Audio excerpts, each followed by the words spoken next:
and eyes so it can see. In Jeepers Creepers, the creeper was losing its vision, and we all know whose eyes it liked. Its own eyes were dry and dead white, filled with cataracts and decay. But it also had other pieces of its body that were deteriorating beyond being useful. When Jezelle was talking to Trish and Darry, she mentioned eyes, but she also mentioned lungs. It eats lungs so it can breathe. Okay, this video is going to blow you away. We may know whose lungs it wanted. I mean, this video is gonna blow them away. This is crazy information.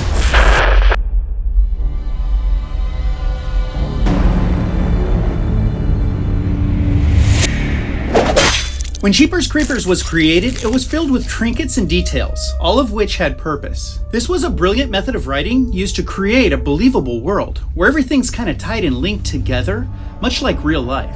It was an effective way to make the Jeepers universe feel real to viewers. But now, years later, it's a permanent trail of old popcorn that leads us into the dark, where facts and clues about the Jeepers universe are littered everywhere, if we're not afraid to look.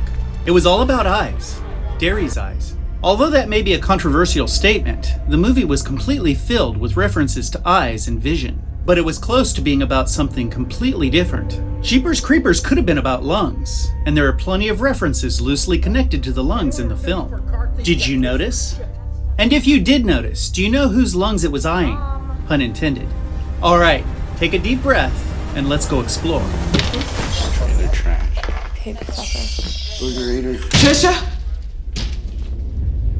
It eats lungs, so it can breathe. This was a terrifying statement with significant relevance. Jezelle verbally introduced Trish and Darry to the creeper. She told them all about the monster that was chasing them and why it wasn't going to stop. This information was as difficult for the Jenners to understand as it was for viewers. Jezelle was describing a terrifying monster in great detail. With all of the information we were receiving, it was easy to miss a small part of it. As a matter of fact, the second half of Jazelle's sentence completely overshadowed the first half. And eyes so it can see. She looked at Darry with compassionate pity because she knew what the creeper wanted and ultimately what it would take. But let's not gloss over this lung thing.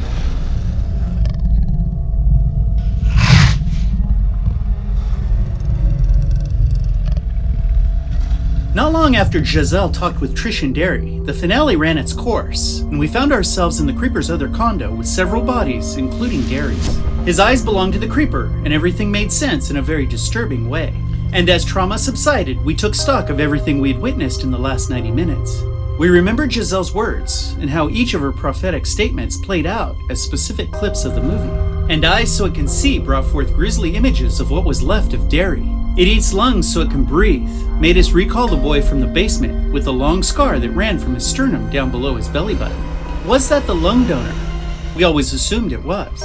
But then again, you know what they say about making assumptions. What if we told you that's not where the evidence leads us? Now, you better hold on to something, because you won't believe you didn't piece this together sooner. It's always been right there, in plain sight. Are you ready? To corroborate our latest theory, let's first investigate the boy in the basement.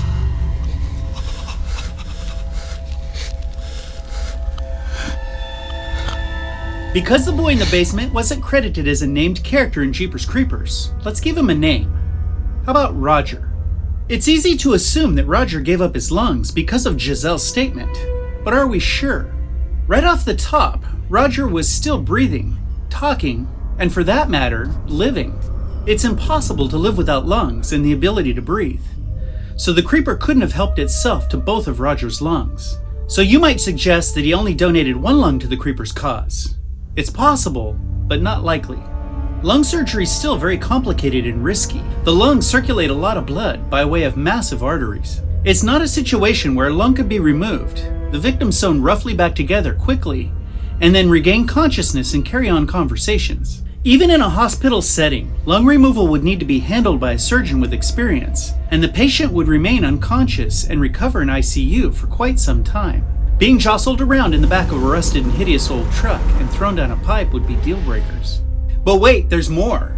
Roger's scar might be too low to be chalked up to lung removal. There would be delicate work needed up high behind the chest cavity, and the scar wouldn't need to travel nearly as low on Roger's body. We won't say definitively that the creeper didn't take one of Roger's lungs, but the evidence suggests that it needed something else from the boy in the basement. And with that, let's get to the good stuff. You gonna make a phone call? Jezelle knew stuff. She dreamed about things that would happen in the future, and it appears that her dreams were never wrong. She dreamed that Darry would be screaming in the dark, screaming the last scream he would ever scream. She dreamed the creature would take Darry's eyes, and she knew her dreams were reliable. Jezelle also knew the Jenners didn't understand. They couldn't possibly understand, and she didn't want them to fully understand. She didn't like having those things in her head, or knowing the things that she did. Truth is, she didn't know if telling them would do any good, but she had to try. It simply couldn't hurt to just try. She told them that it eats, but only certain things from certain people. She looked at both Trish and Darry as she delivered the information. It eats lungs so it can breathe, and eyes so it can see. When she said eyes so it can see, she looked right into Darry. She could see his frightened soul. In hindsight, her look told us everything we needed to know. When she was talking to Darry, she'd already watched him die. But what did Jezelle know about Trish? Did she know everything? Did she know Trish was strong and protective of her little brother? Did she know she was troubled and going through a bad breakup with poli-sci track team guy? One thing seems to be true. Jezelle knew that the creeper would take Darry's eyes, and that it also wanted Trish's lungs. So you're not convinced, right? Honestly, I don't blame you. But check this out.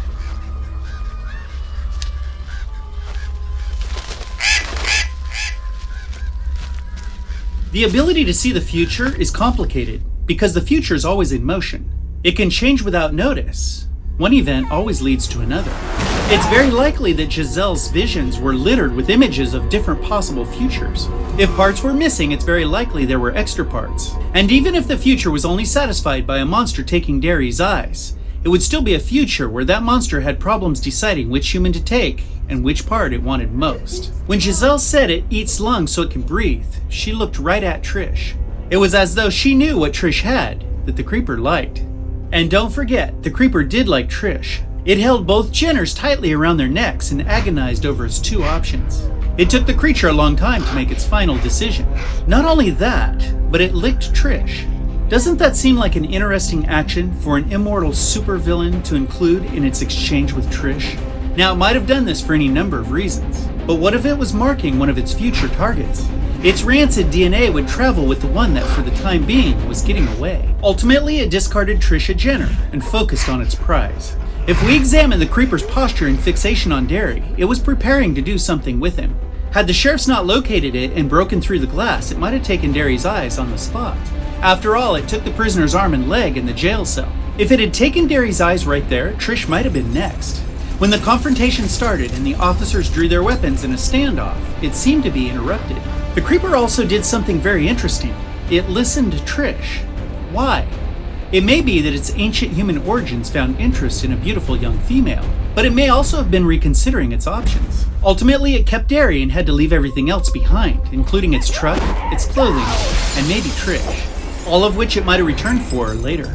Now, all of this is just a theory, but it's one great big puzzle piece that seems to fit almost perfect. Now, if you're still not convinced, there are a few things that support this theory. Get a load of this. When the creature flew away with her brother, Trish bolted out of the sheriff's station with great speed. We didn't notice how fast she made it to the end of the sidewalk near the edge of those massive trees. She arrived just after the creeper did, and it was flying. She was running after the creeper, and when it reached the end of the tree line, she stopped. Trish ran from an upstairs interrogation room down the stairs out the front door to the edge of the premises while screaming for her brother, and she wasn't noticeably out of breath. That could be considered some pretty good cardio. But then again, we think back to Jazelle's conversation with Trish and Darry, and her mention of lungs. But the best supporting evidence is still yet to come, thanks to a comment from @Boney4000. Trish was in the middle of a bad breakup with poli-sci track team guy. Until recently, Trish was dating a member of the track team, and doesn't it make sense that they could have met because of the sport? There's no evidence to support this thought, but what are the chances that Trish would be dating someone from the track team? The level of coincidence would be astronomical. We find further support for this theory in the scene where the creeper grabs them both around their necks, making its choice. It goes up to Darry and sniffs his eyes, and you guessed it sniffs Trish's lungs. We believe Trish was a runner, and she had something that the creeper wanted almost as bad as Darry's eyes. But that's not all. The very next day, on its last day of feeding, the creeper found Jake Spencer, one of the fastest players on the Bannon High basketball team, that satisfied its need for speed. It took Jake out, and it took what it wanted out of Jake, all while relieving Trish of her donor status. Previously, we labeled Jake's donation as speed.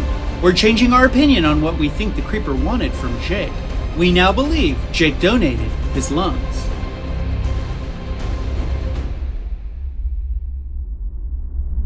Hey, thank you all for watching today, and let us know what you think in the comments below. Join this awesome family of fans seeking Jeepers truth, and until next time, we'll see ya.